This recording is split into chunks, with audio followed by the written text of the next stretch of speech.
Greetings. So if you've seen when my last Sprocket upload was, you might be asking, what happened? And if you've seen this video basically describing what exactly happened, you might also be asking, what happened? Long story short, I have had a burnout for about 3 months, and then the burnout ended, and I decided to make less tanks to prevent another burnout. So yeah, that's the situation. Said burnout actually started around the time I was making my hyena variants, and to be honest, the last few hyena variants I made basically visibly lacked the same kind of effort I put into my other creations, and basically what ended up happening was that the hyena became copy-paste slop machine. And you know, the hyena was my first attempt at making a half-track, and it could have been a slight bit better, I'm going to be honest, so that's why I took my time to make a second half-track design, the HGS 109-2, so support vehicle design 2, and it is actually a logistics vehicle for once. It's crazy. I have played this game for 4,200 hours, and this is my first and only logistics vehicle. Outrageous. So basically how this thing operates is that it has a crane which you can control, at least to an extent. So yes, that's kind of nice, and you have this simulated cargo which will be just a small-ish box, and what you do is basically move the crane, if I can grab it, move the crane towards the side,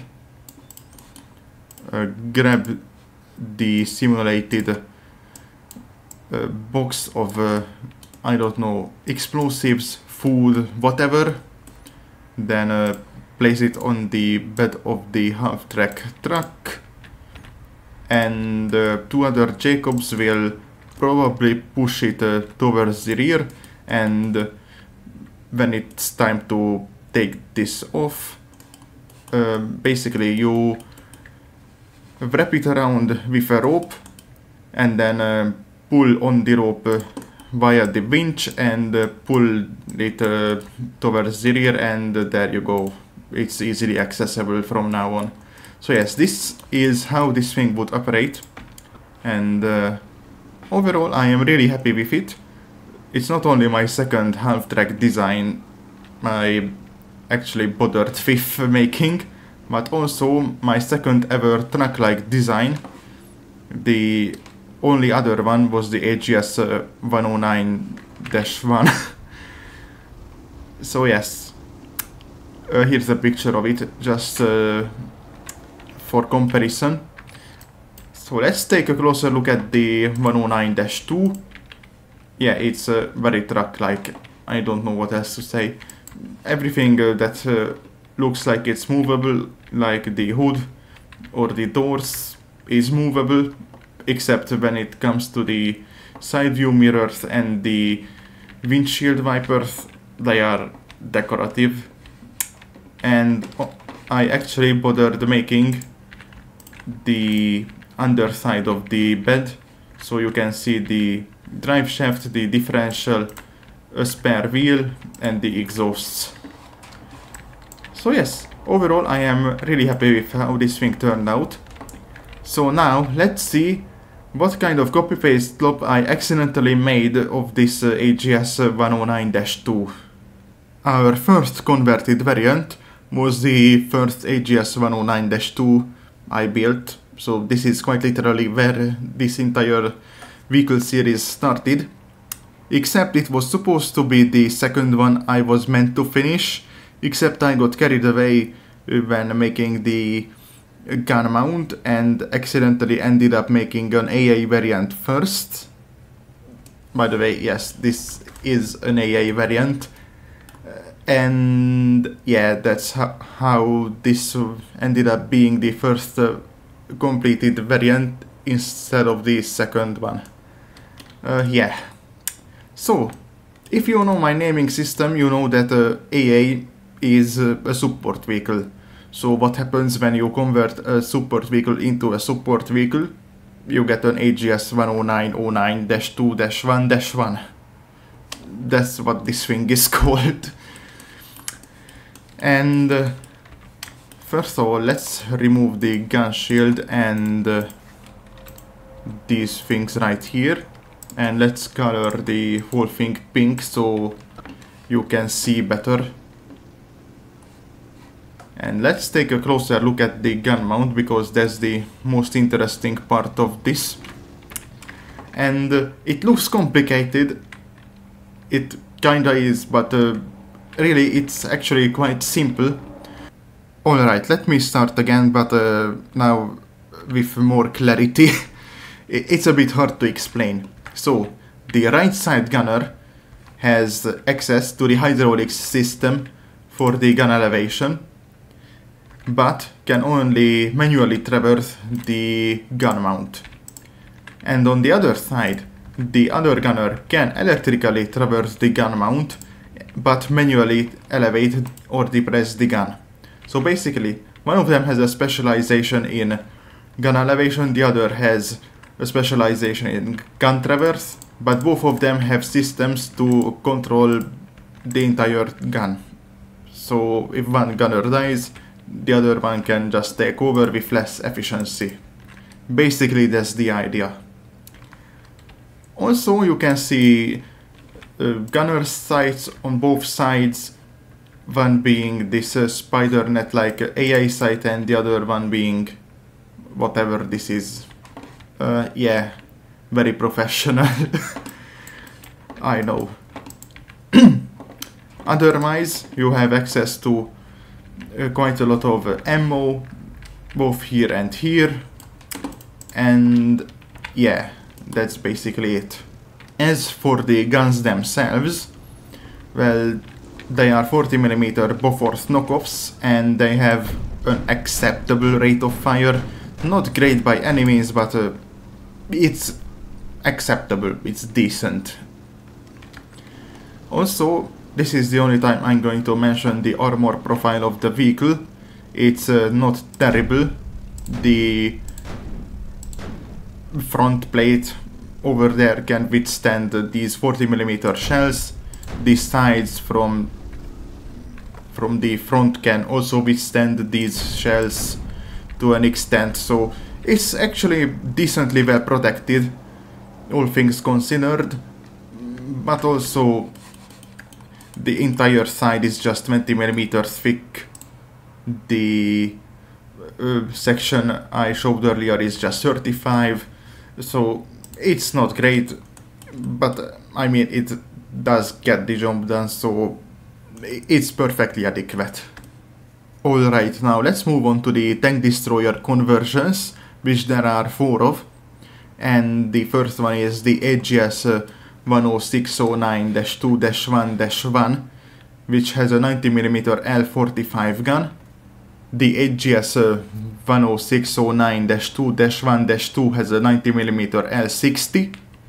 The HGS 10609-2-1-3 has a 130mm L30 gun.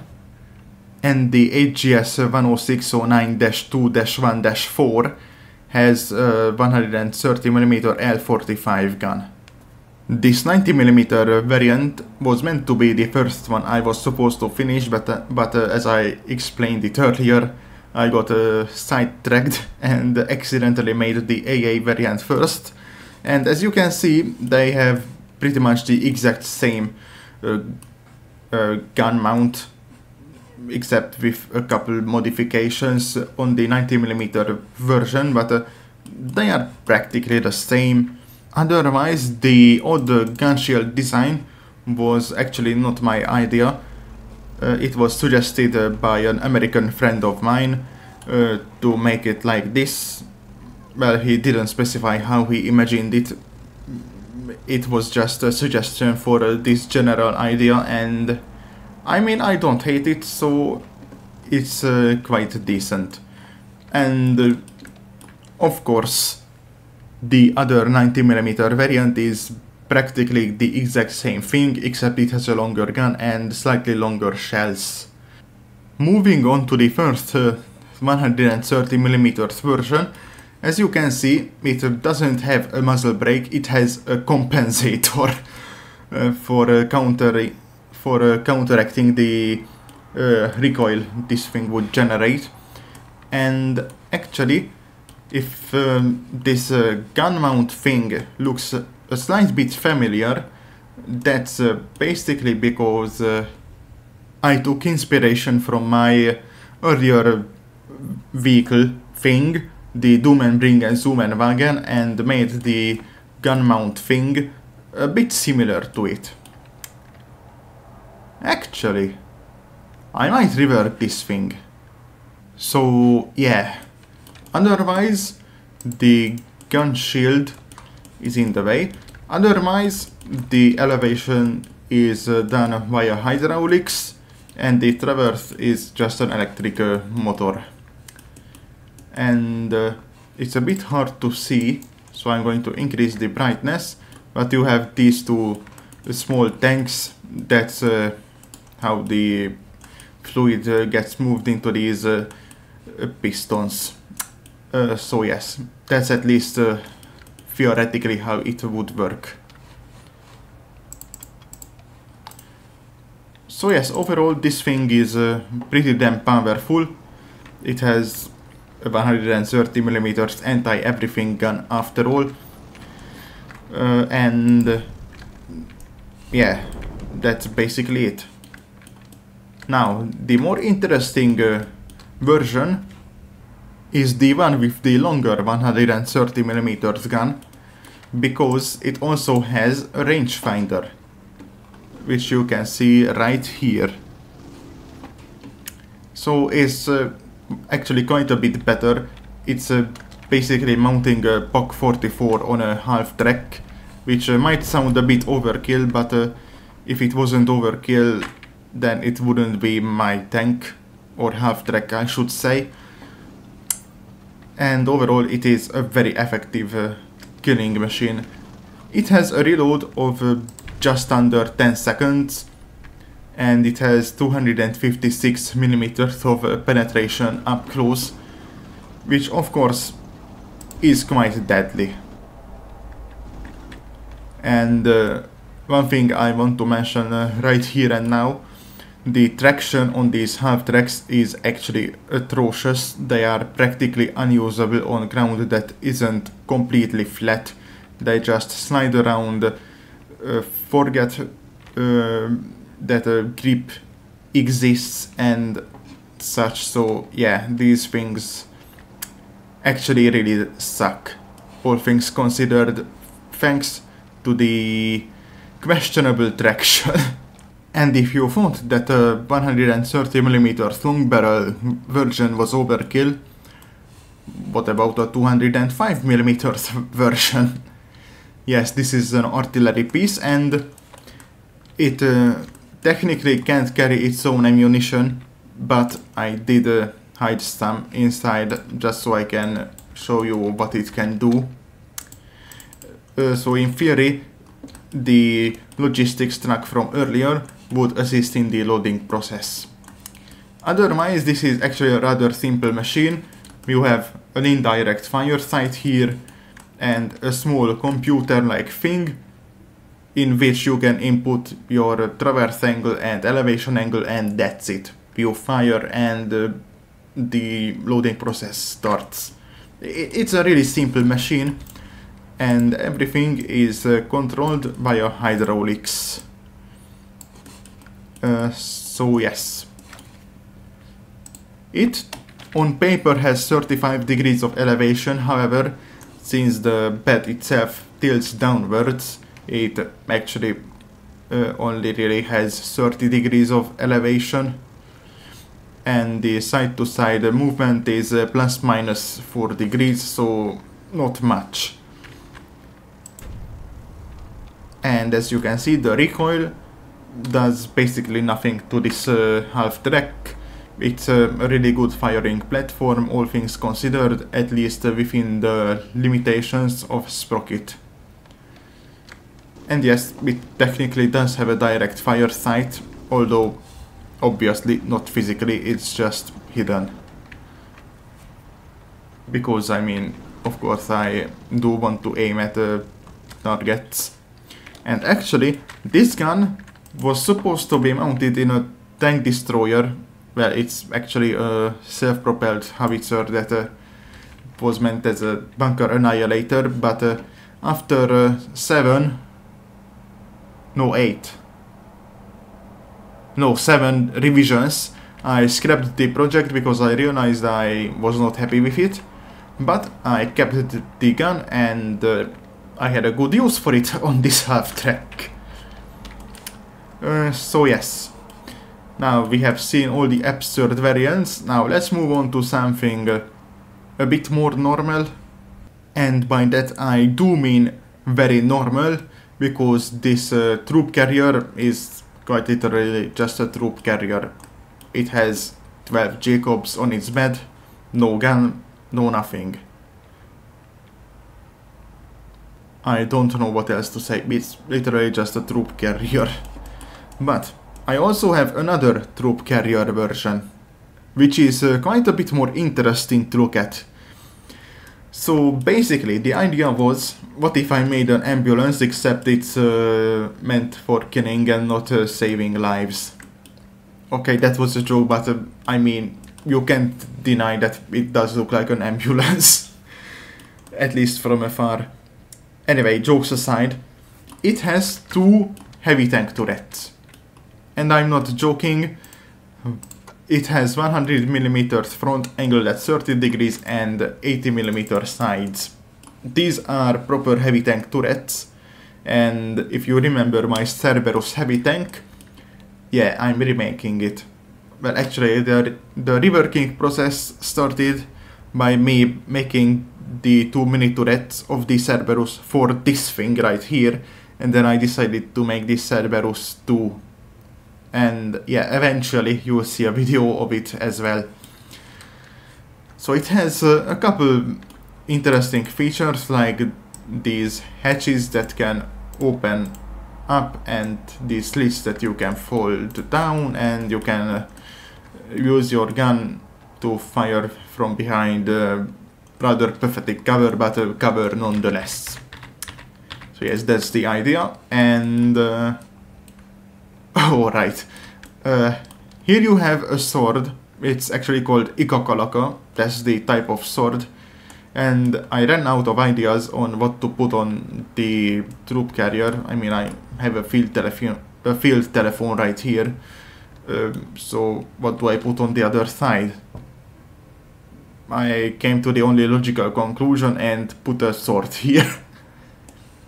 But yeah. Anyway, this thing, well, it looks odd, first and foremost. But second of all, has acceptable firepower, I would say. The rate of fire is not that bad. I mean, it's around 2 seconds, so it's really not terrible.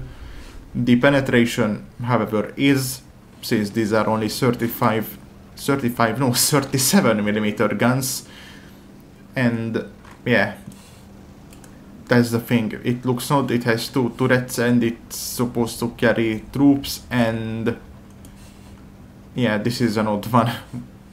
What else can I say? Alright, this would be the end of the video.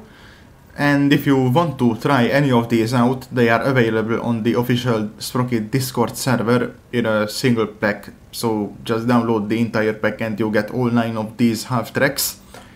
And try them for yourself. And yeah, this would be the end of the video. See you next time, whenever that might be.